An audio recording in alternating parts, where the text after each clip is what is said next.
یو بادشاہ خپل وزیر ته وی چې ما د پاره نن د ښکار غوښه پکار ده، د ښکار غوښه راوړه، خو دا مې واوره چې ښکارو کې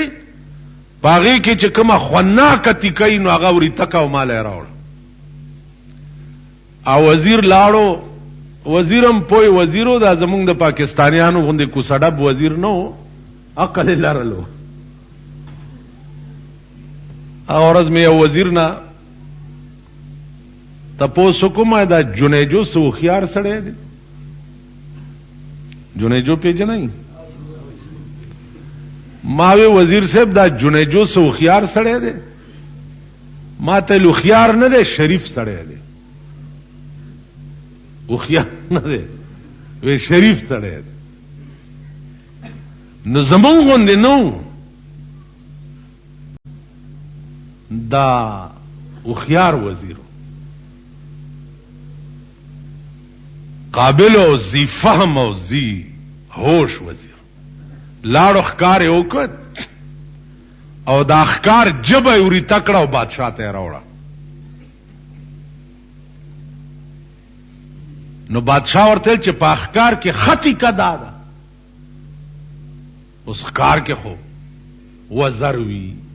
پتون وي، سینه وي، کلیجی وي، زړه وي، خوناکی تکی پکې دغی. وزیر ورتل صاحب په خدای قسم چې په ښکار کې د دې نه خطی قبله نه وه، د دې جبې نه خطی قبله نه وه. وی خدنو سبا به بیا ښکار کې او چې په ښکار کې کومه خرابه تیکۍ نو اب وریته او ماله به راوړي. وزیر بیا لاړو، بیا ښکارو کو، بیا ولا جبه وری تکړه او راوړه. بادشاہ ورته ګوري چې اوس ته په سولای خېجو، پرون می چې درته ویلو چې خطی کا پکې وری تک او مال راوړه نو دیم جبه راوړه، او نن می چې درته ویلو چې خرابتی کا پکې وری تک او مال راوړه نو دیم جبه راوړه. وزیر ورته وی بادشاہ قبله عالم د سر سلامتیا غواړم، په خدای قسم که خشه ده نو دغه جبه ده، او که خراب شه ده نو دغه جبه ده. دغه جبه ده چې سړی به جنت لمبوزي، او دغه جبه ده چې سړی به جهنم لمبوزي. بادشاہ ورته ټیک، والله العظیم ته د نن نه بعد ما د ټولو وزیرانو مشر وزیر کړ. ستا دومره لوی عقل. نو عزیزانو علما لیکي چې د پیغمبر غرض دا اوس پیغمبر نه لوی حکیم او لوی پوی په دې کائنات کې بل څوک، په دې کائنات کې لوی پوی خدای دی، او دویم نمبر پوی ورپسې جناب محمد رسول الله. نو د پیغمبر فهم ته ګوره چې په حدیث کې اول جبه ذکر کړي چې کم یو مسلمان بهتر مسلمان دی، نو پیغمبر فرمایل من سلم المسلمون من لسانه ويده، چې بچ پاتې شي خلق ستا د جبې د ضرب نه او ستا د لاس د ضرب نه. علماء یو واقع لیکلی ده، و یو سړی او غریب غوندې غره ته بتلو، لرګي به کول، آب یې راوړه بیا به خرڅول. په غره کې یو د جناتو کې یو قسم چې دی د دیوانو دی.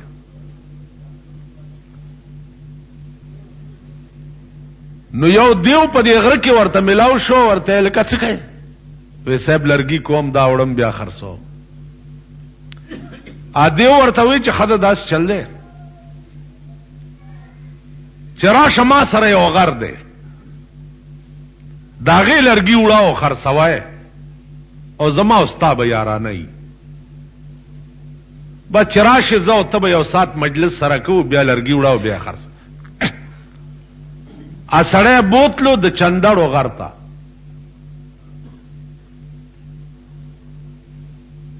چندړ به ګویا عزیزانو تاسو لیدلی یا نه او ډېر بهترین لرګی په دنیا د خدای کې داسې خوشبویا شی به دې بل نه لیدلی لکه د چندړو لختې چې بوی ما سره یو کونټای چاره کړې ده د چندړو کونټای ده داسې د لاس چې ولا داسې وروړي نو ټوله ورځ به دې بیا د لاس نه بوی تاسو خیال راغی نو د چندړو یو بهترین لرګی دی چې د الله په خصوصي مهربانۍ پیدا شوی دی او عام طور په دې غرونو کې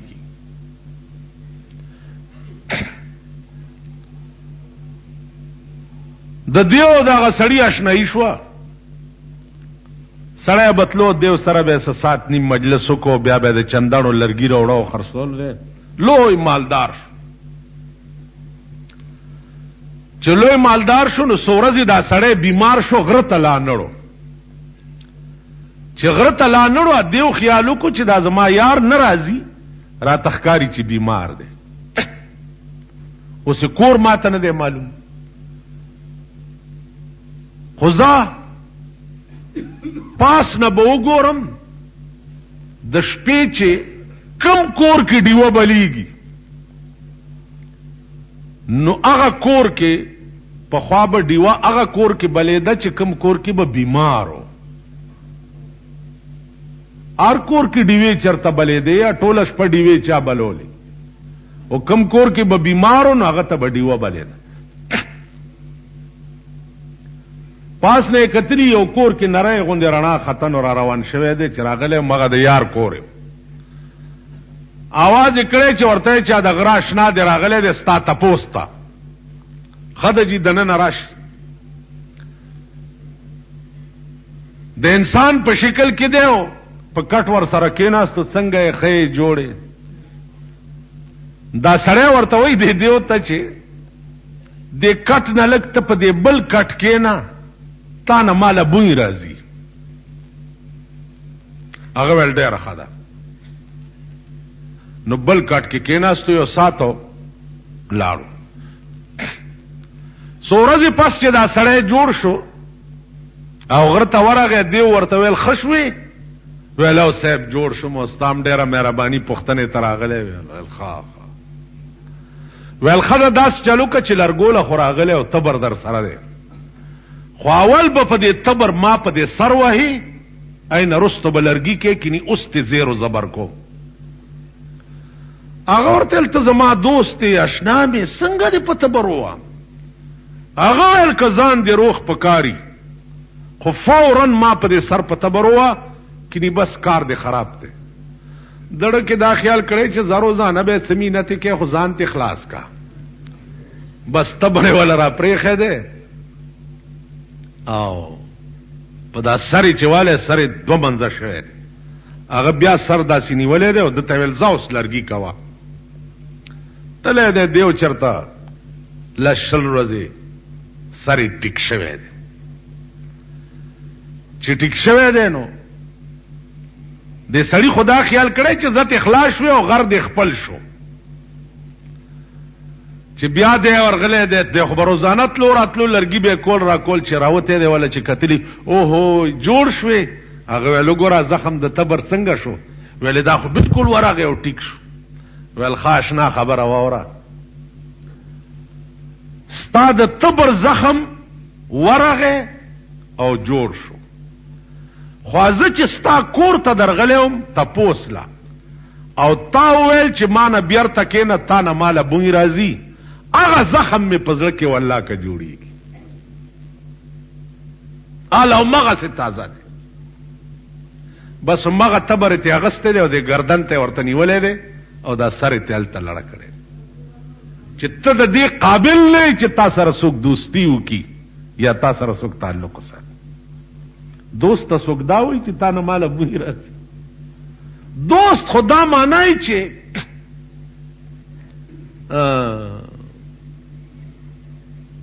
ایو شاعر وایي چې کومه خوشبوئی می چې د یار د په خوله کې، کومه خوشبوئی می چې د یار د په خوله کې، داسې خوشبوئی د عطاری د عطرو نشته.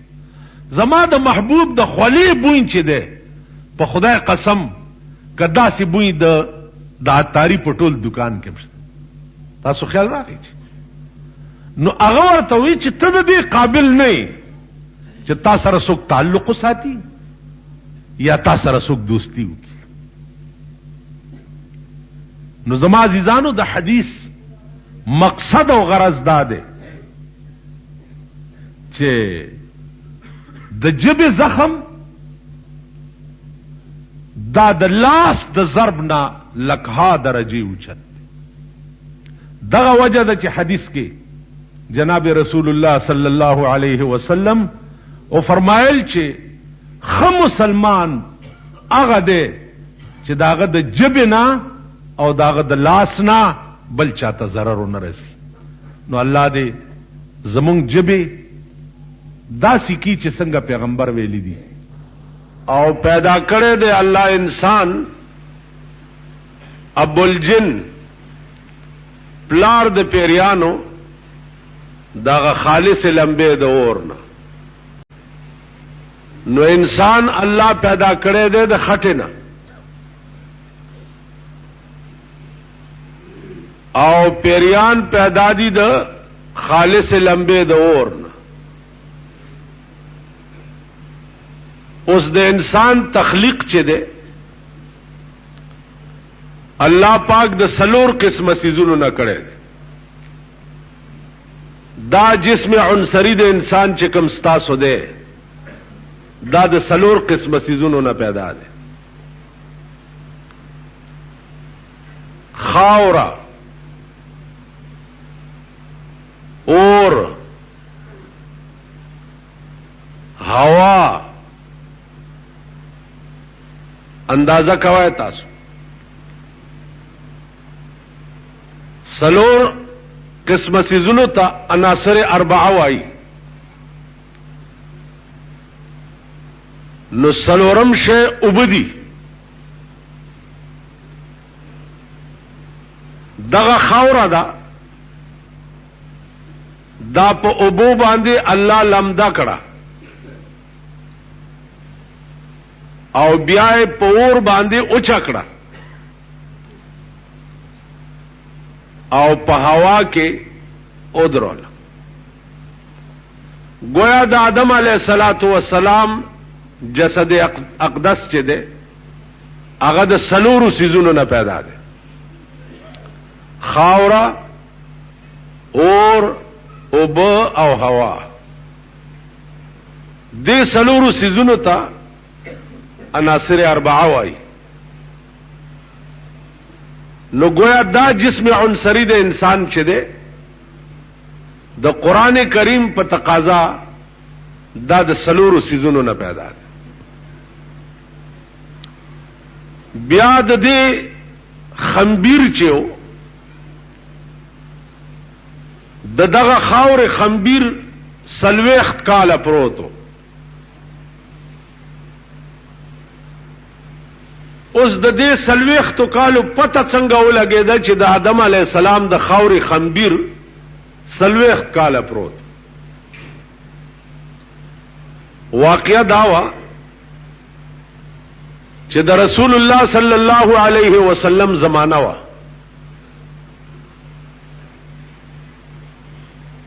او د یو سړی دوستو او ډېر جانی دوست دی.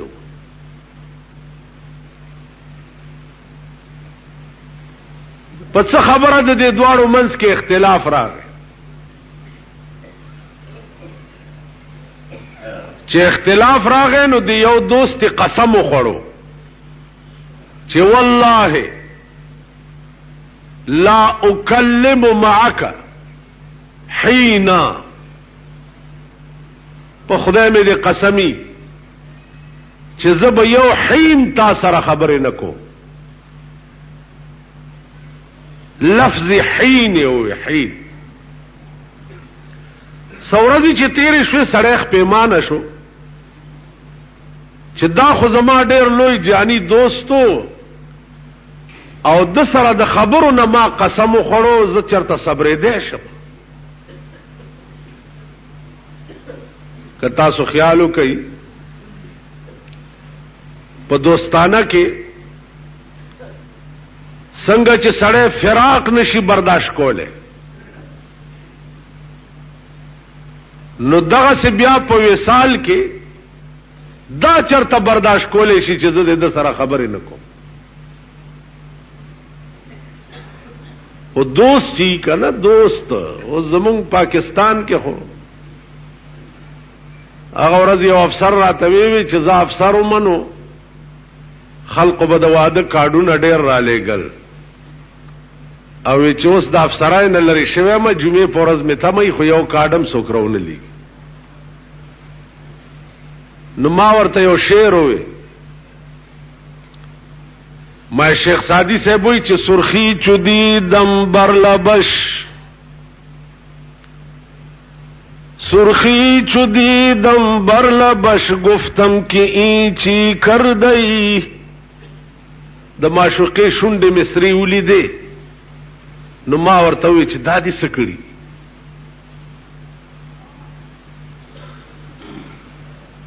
سرخی چودی دم بر لبش گفتم که این چی کردئی گفتا کہ خون عاشقا میں برب پیالہ پیتیم وراته وی دا شونډې مې زکه سری دي چې دا مې د عاشقانو وینې ډکه ډکه پیاله اسکلی دي. نو شیخ سادی وی چې ما ورته وی چې گفتم کہ خون عاشقا ضایا چرا میرے اختی و ما وی چې دا د عاشقانو وینې اسی فضول ولې توې و ما شوقې راته وی چې گفتا کہ سادی دور شو در انجئی دستور است وراته وی شیخ سادی لري شته پوسونه ډېر مکوا زمونږ د دې ملک دا رواج دی چې معشوقې د عاشقانو وینې سکي. نو ما وی ماما ته په پاکستان کې اوسېږي پاکستان رواج دا دی چې د منصب په اقتدار او په کرسۍ ناستې دنیا بدر نګیر چاپیر کیږي او صاحب چې تلری شي کوڅه ډب بدر نه جوړي خدای پر راسته که څوک در باندې سلام ووایي او ویل والله ستاده خبره زماړه تعبیل کوم دا حقیقت ته. نو عرض میں داو کو چې خبره زه د دوستای کومه زمونږ په دې ملک دوست خوشتنه کنه او نه دا خلق په دوستای پویږي وای سي چې دا زما دوست ہے یا خط ورته لیکي انګریزی کې ورته مای ډیر لیکي یا اردو کې ورته میرے پیارے دوست یا کنه چې دا خدا ټول کا خیالو کې زبانی جمع خرچونه دي حقیقت نه ده. حقیقت کې دوست معنا دا چې تاب هر وخت سر په تلی کې داغه د پاره یې دوست وای دی. دوست سعد ابن ابي وقاص رضی الله تعالی عنہ رسول الله صلی الله علیه وسلم ولاړ دی او سعد ابن ابي وقاص جنگیږي لګیا دی او داسې حمله کوي چې هر حمله کې تب وای چې د بدن بوس پاش نو پیغمبر ورمنډه کړه په دې املا او ټپولو ورته وی چې ارمه یا ابا سعد فداک ابي و امي ابا سعد اوله زما مور او پلار دې تا نه قربان شي. اوس دا شرافت په ټول امت کې الله پاک ابو سعد تور کړو سات وی چې تاول د سي عمله کوله هغه خاص زما محبوب دی ولاړی پاغه دې دغه شو گزارونه کیږي او زه دې داسې عمله کوم چې ځان دې بچ کوم او بل دې وهم نه زبردست عمله کوم چې ټولو نه مخ کې زه قربان شم. نو پیغمبر چې چاته وی چې ارمه یا ابا سعد فداک ابي و امي زما مور او پلار دې تا نه قربان شي. تاسو خیال راغی. نو ارز مې داو چې دوست خو زمونږ ملک شتمنا او زه خپل ځاني خپنه شي د دې قائلم نه یم. زه خپل اوم د دې اهل نه ما سوکراته اهل ښکاریوم. مولانا تنویر رحمت الله علیه لیکلی دي چې یو دوست د بل دوست کور ته ورغی د شپې دروازه ورته وټکو. څوک دی؟ فلانه دوست راغلی. اپ منډه راووتو ورته خدمت وی یو 200 روپۍ مې پکار دي. وی ښه بس منډي کې 200 روپۍ راوړې ولای ورکه او رسخت شو.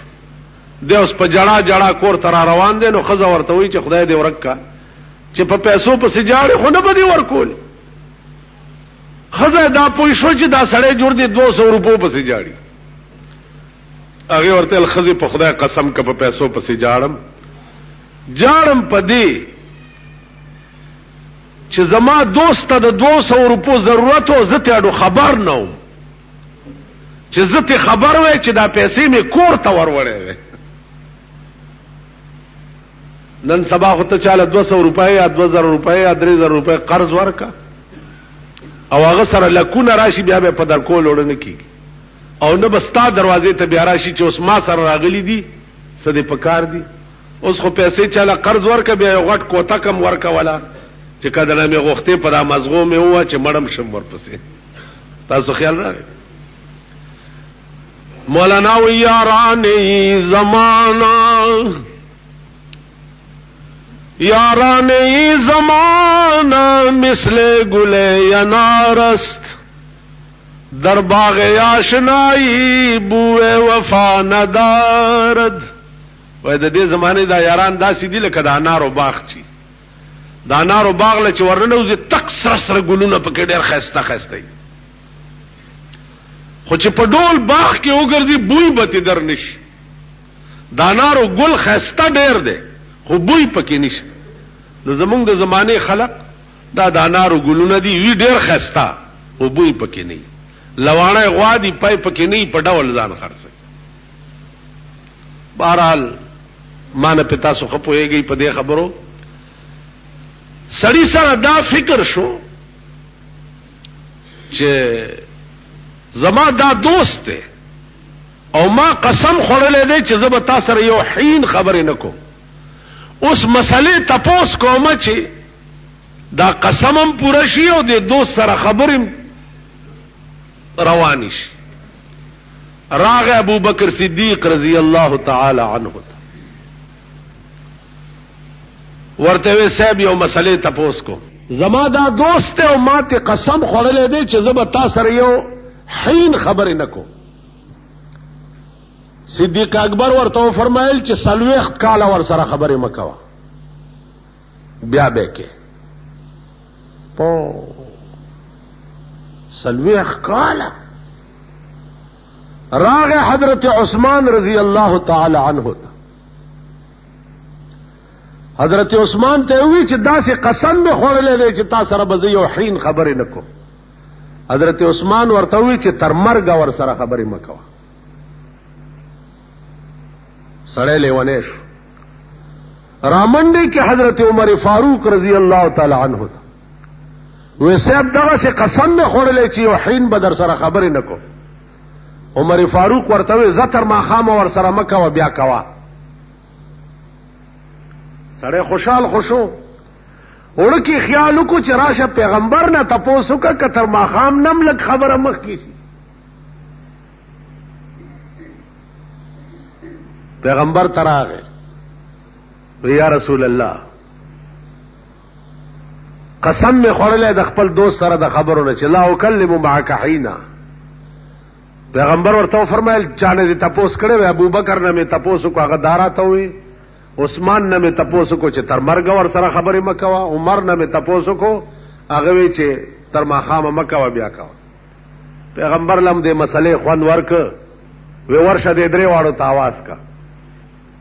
درې واړه راوغه ابو بکر صدیق ته وی چې تا سره څه دلیل دی چې تا ورته وی چې 40 کاله ورته خبرې مکوه. هغه ورته صاحب ما سره دلیل دی د خدای قرآن کې دی. وی قرآن کې وای ورته وی هل اتا علی الانسان حين من الدهر لم يكن شيئا مذكورا. اللہ فرمائی راغلی و پہ انسان یو زمانہ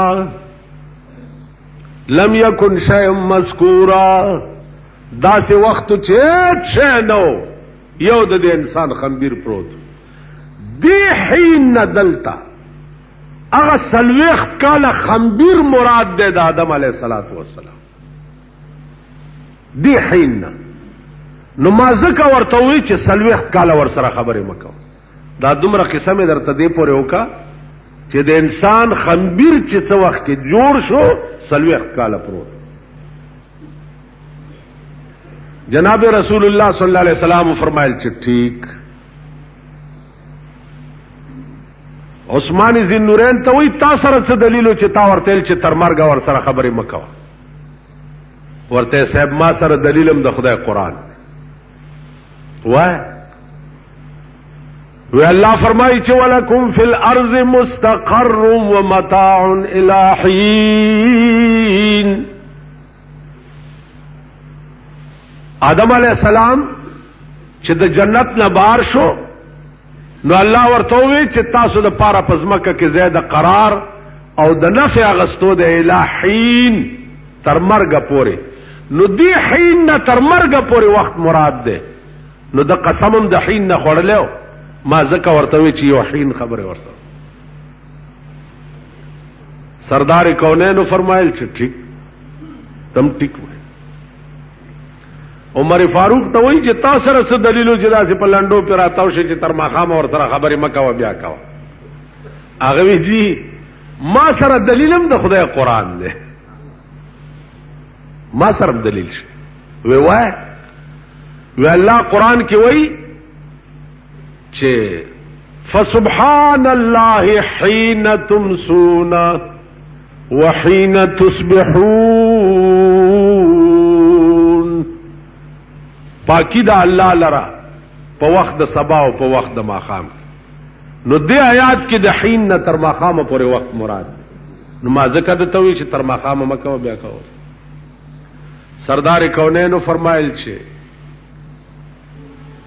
زما فتوم د حضرت عمر په قول ده زبچیا تر ماخام ور سره خبرې مکوا او بیا ور سره.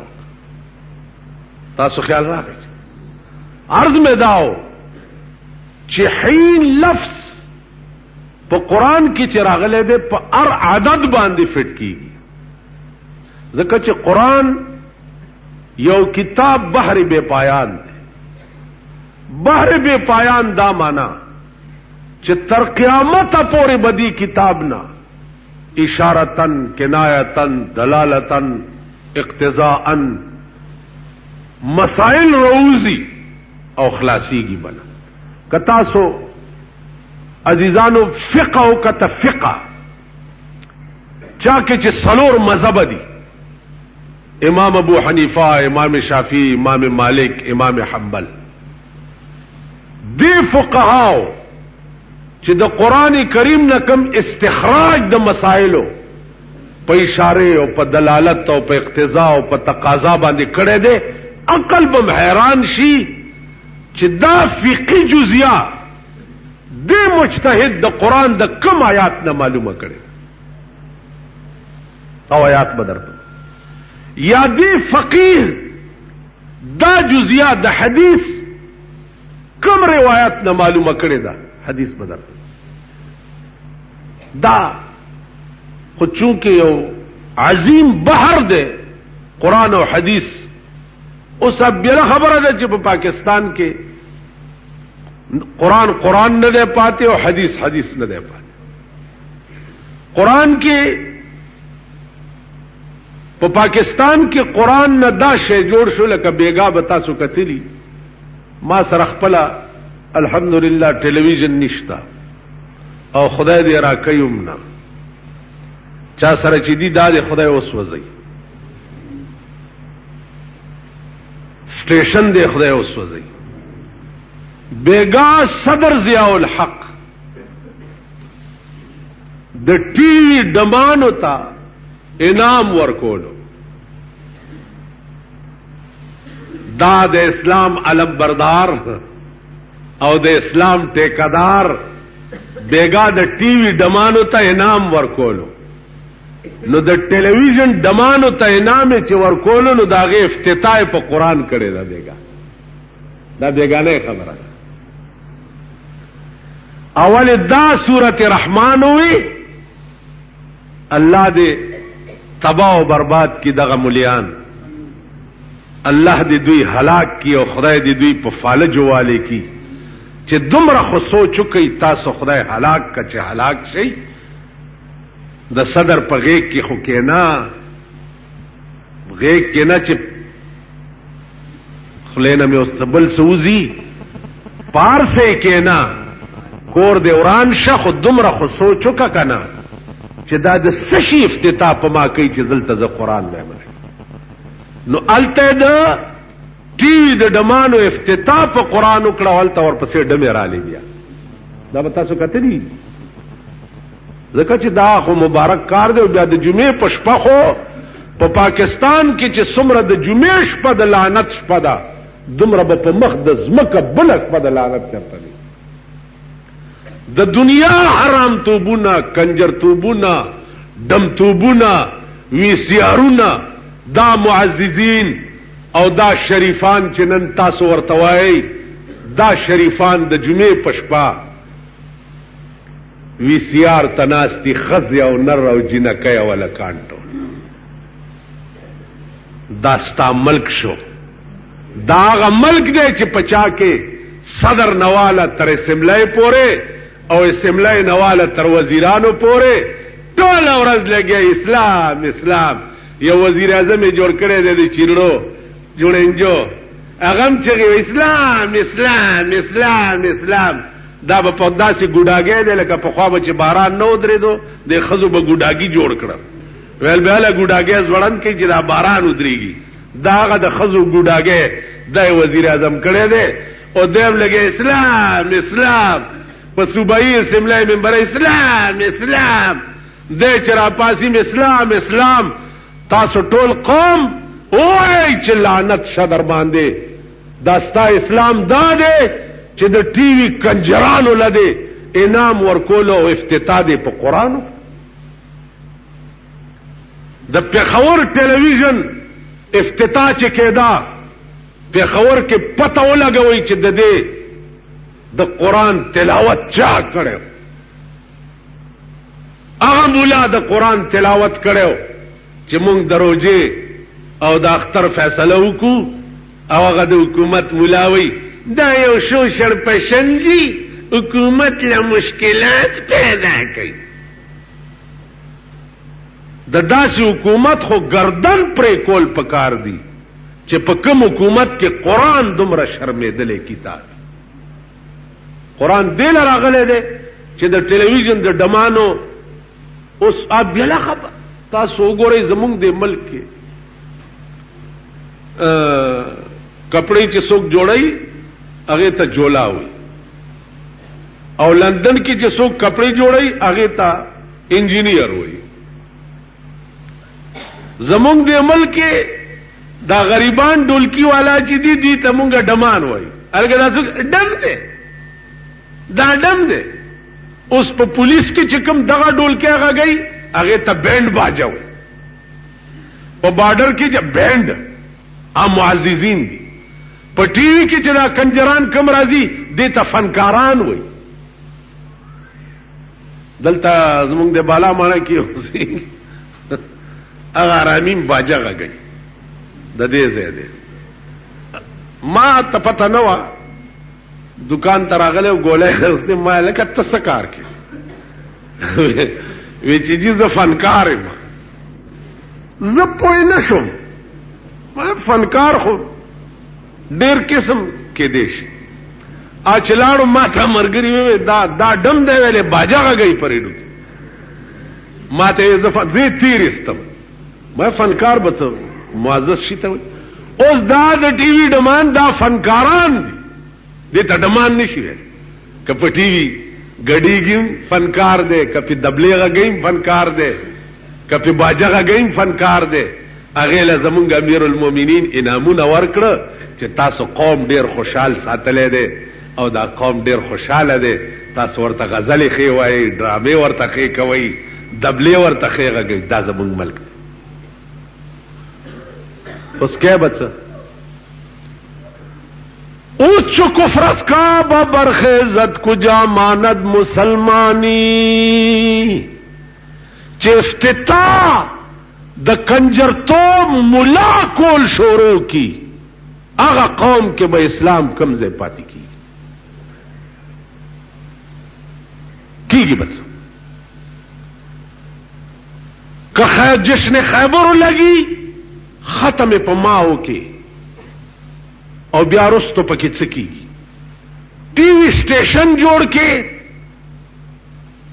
افتتاح پماو په قرآنو کې انا لله و انا الیه نن استعمل کې قرآن نه دا شی جوړ دا ملک به تبا کیږي نه دا ملک به غر کیږي نه استاد ټوپونه وਹੀ راجیو ګاندھی درته فوجونه اچولې دي راجیو ګاندھی فوجونه اچول نه کراجیو نا یا روس نا بچی اسمانی افت بدر باندې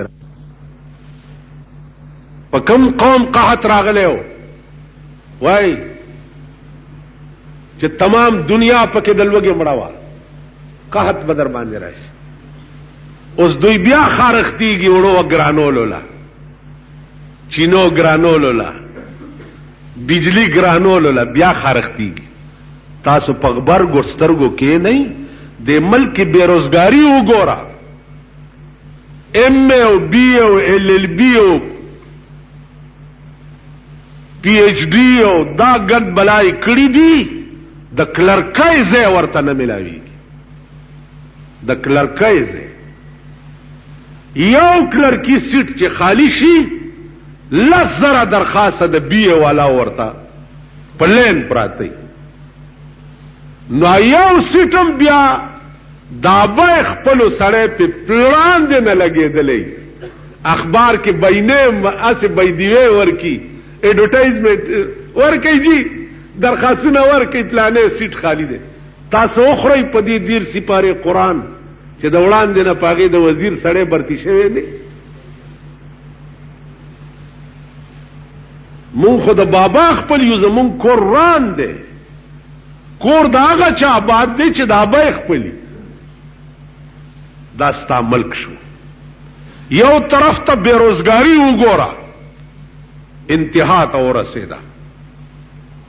ملک ټول بیروزگار 80% دنیا بیروزگار ده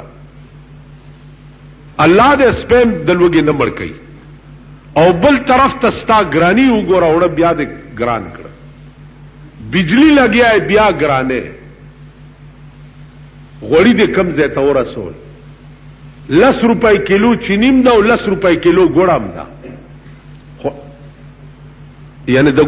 په خوا به د غریبۍ د وجه خو چا د ګوړی چای اوس کلی کړ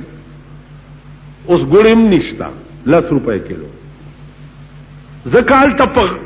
غنو پزمکو ستا دومره ټیکس لګېدلې دی چې 10 روپۍ کیلو به نه خرڅې نو څه چل بکی خو چې خوځي ټیکس چې خوځي ټیکس بیا دې پلارو کې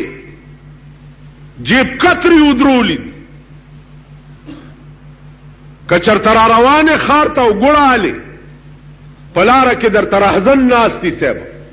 په جیب دې ډاکا واچي کور دې وران شي واپس کور تلار ګوړه دې رانوړه خزه ګوړه په سره وړم جیب می چاووالو انشاءاللہ پکې وای انشاءاللہ دا د زیولک په انشاءاللہ به د عمل چلیږي انشاءاللہ صحیح معنوں میں دا معنی ټکي ډېر خیاط کړی دی دا صحیح معنوں میں بھئی خدای ته ګوره اسلام خو نه راولي دا خلک خو د لوږې ممړه کوه د مومن کار دی چې وی من ربک غوی رب مونږ څه پیژندلې خدای او قران ته وګوره د لوګي مړ شوم چرته یو کپ روټای باندې وی من ربک هیڅ نشو صاحب نه اسلام را د لوګي دې مړ شو خو د پاکستان قانون دی قران شي د لوګي دې مړ شو بربند دې ګرځو خو د ملک فیصله دې په قران شي والله العظیم چې زما خو دې د ایمان نه ګوتی وخیږي چې د لوګي مرم چې زه بیا هغه ګونه کوم خو یو مو نشو کنه عزیزانو غنم ولې ګرانه څه چلو شو ځکه چې شاهي اخراجات دومره اوچت شوي دي د شاهانو خرچونه اسمان ته ورسېده نو غریب به د لوګي نه مړ کېږي د کورونو کرایه وګوره دومره سوره خالی شوي نه 1500 روپۍ بیا دغه جایدادونو والا نه دی پروردگار دا جایدادونه د مرګ پاتې کی دکان کنی سے 60,000 پټکے کور کنی سے 60,000 ایڈوانس وت کور دې د میر دین جمعات شاه خو کرای بدر کوم کنا دا پټکیا پکې پکم کتاب کې راغې د دې تپوس والا هیڅ نشته او دلی د پاکستان نه د دلی راجا جوړ دی دلی کا راجا مویا کوئی رونے والا نہیں جڑا والا پیڑو سکشتا نا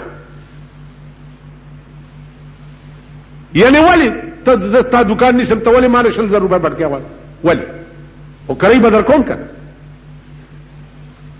یا زستا پا کور نیسم تمانا ولی 60,000 روپے ایڈوانس غواړي تاسو بڑا کې دا وایي چې دا سړی پی بیا قابض کیږي ٹھیک دا قابض کېدو دپاره قانون پکار دی د ملک بیا کنه ته زما کور کې اوسېږي او زه ستا ویستلو غواړم یو میاشت ته زما د کور اجاره دارې یو میاشت پهله راغه کرۍ مې دنه واغسته او درته مې ووي چې کور خالی کا پټکی به کډه په سره او بار به وځي پټکی دې لپاره بیا قانون پکار دی دې لپاره تاسو بیا د پیرنګیانو قانون ساتل د لاډ میکاله تاسو راشي په ججو کې وګورئ سیول ججانو سرا د شلو کالو کې سونه پراته 200 ججان په بدل شي او د یو کوټنۍ کیس نه فیصله کی زمون مالت کې اولک د داغه د خزي کیس ته پلار ته خزا کینولې ده پلار پشمار شمیرلی 2 کاله وشو 2 کاله یو سیول جج د خزي او د میړه فیصله په 2 کاله کې ونه کړ دستا د مل قانون ده اخر دا ججان دې څه د پاره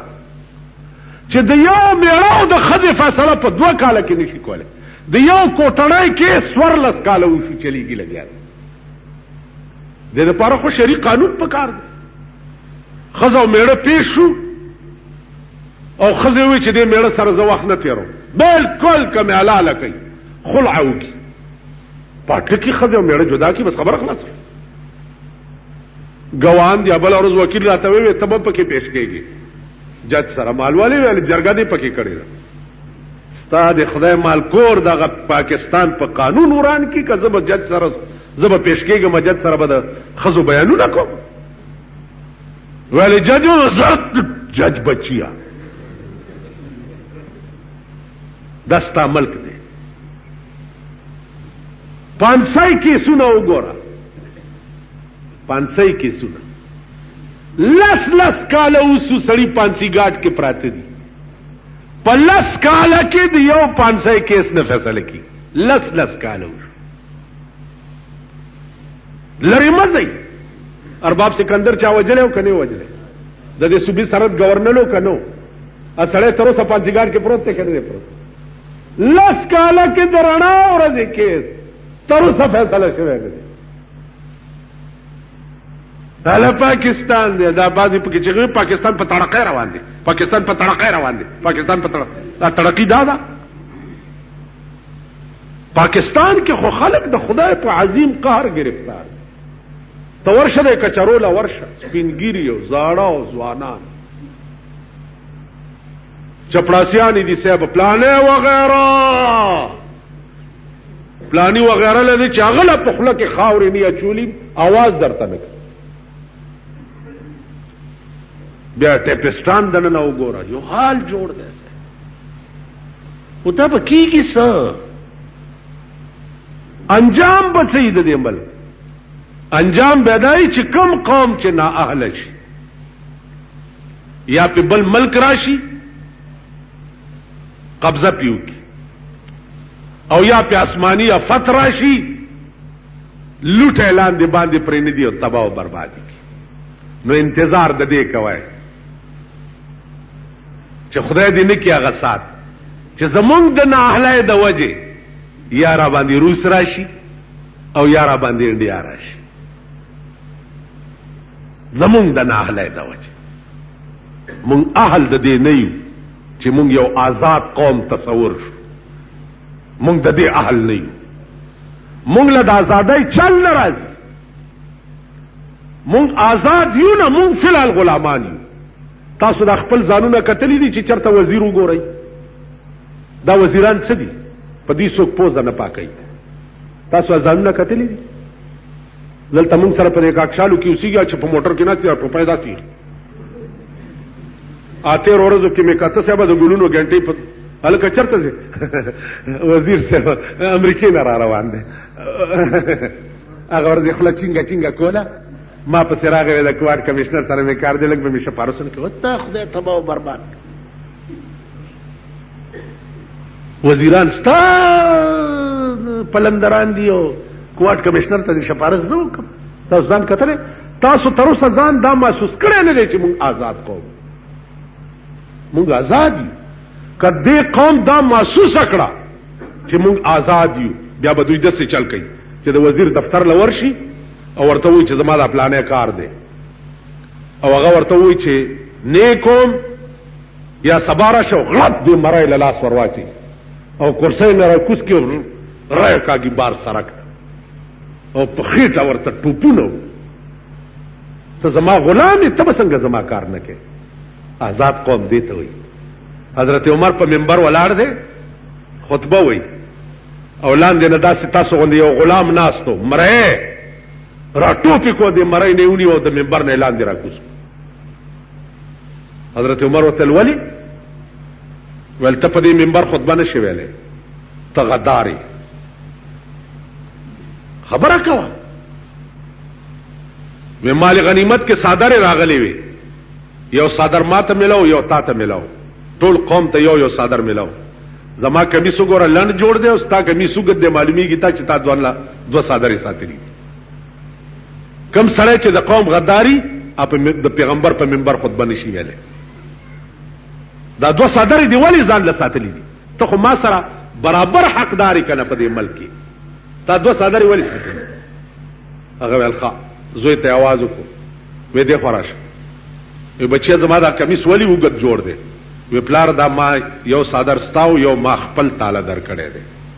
نو دوه صادرونه دا کمیس جوړ ا غلام ته ویلوست یقین راغې مال مې دې زوی خپل صادر را بخلو ویلا اوسو خېجا او بکی دا څه څوک آزاد قوم دی ته وای مونږ آزاد مونږ خو د پولیس په هیڅ را باندې لاس کی دي مخکشه الکه صدی را سره استر سره نشته مخکشه ته ویلې شې سپې ستا غپلار به ورته وای ستی زونه چوي چې یو دازو کې یو سپې مخ کی ټول ورځ دال لګې دی چې لکټانې ته ټلیفون دی زوی می پولیس بوتله ډیر خکاری کړي چې بوتله خدای دې د سي بوتله کټ چې یو سورلس کاله کې تاسو آزاد قوم دې ته نه وایي لکه دا مونږ چې آزاد قومونه ورشه سعودي عرب کې هم دومره غوندې سپایي پاس په چوک کې ناست مجال دی چې څوک غلط راشي आवाज کی الحکومه چې الحکومه وای هلته د مجرم زړه ووځي د خولې نه زړه بوټ وځي د یارې. یو قاضي مکه کې مې تپوس وکړو چې دلته څومره حکومت ججان مجسټریټان هغې دلته مافي جج مافي مجسټریټ مافي هائی کورټ مافي سپریم کورټ مافي دلته هیڅ نشته. واحد امیر یو امیر دی د ټولې مکې یو 302 مغه دیو شیشنه مغه دیو جج مغه دیو تاړهدار مغه دیو اڅ ایون. ما مؤلف تل دا چل څه دی ما تل په کلونو دلته کیس نه پیخیږي نو د ججانو ضرورت څه دی. دومره روب دی د حکومت د خلکو پړه کې دلته صاحب نو دفتر ډکی فایلونه دي چې کتابونه دي چې کاغذ دي پناه په خدای یو یعنی 107 یو معمولی خبره سوک سپیړه په سوک سپیړه چې تانه تلار شو ځان خلاصیم ټکوره بده لګي چې د تانه د اف ای آر نه ځان خلاصه بیا کچرو تلار شي بیا وکیل نسی بیا مجسټریټ تا بیا ضمانتیان بیا مالدار او کونسلر دا د کباب او د روټو غله دارا پیدا کې مړه خدای به دې کورم ورپسې وران کی چې د سوک سپېړې نه ځان خلاص. دا زمونږ ملک دی یا دا زمونږ وطن دی؟ نو عزیزانو د دې وجه څه ده چې په دې ملک کې واحد کتاب د خدای قرآن دی چې ډېره لویه بې عزتي کېږي لګیا ډېره لویه بې عزتي کېږي او زمونږ د لاسه کېږي. قومي اسمبلی او ضیاء الحق د دې ذمہوار دي الله چې هر تندر راغورځي خدای دې په دوی راوغورځي موږ دې خدای بچ کی ځکه چې د دوی په اختیار کې دی د ملک قانون بدلول زمونږ په اختیار کې نه دی. خدای پوهیږي او دوی پوهیږي. واخر دعوانا ان الحمد لله رب العالمین.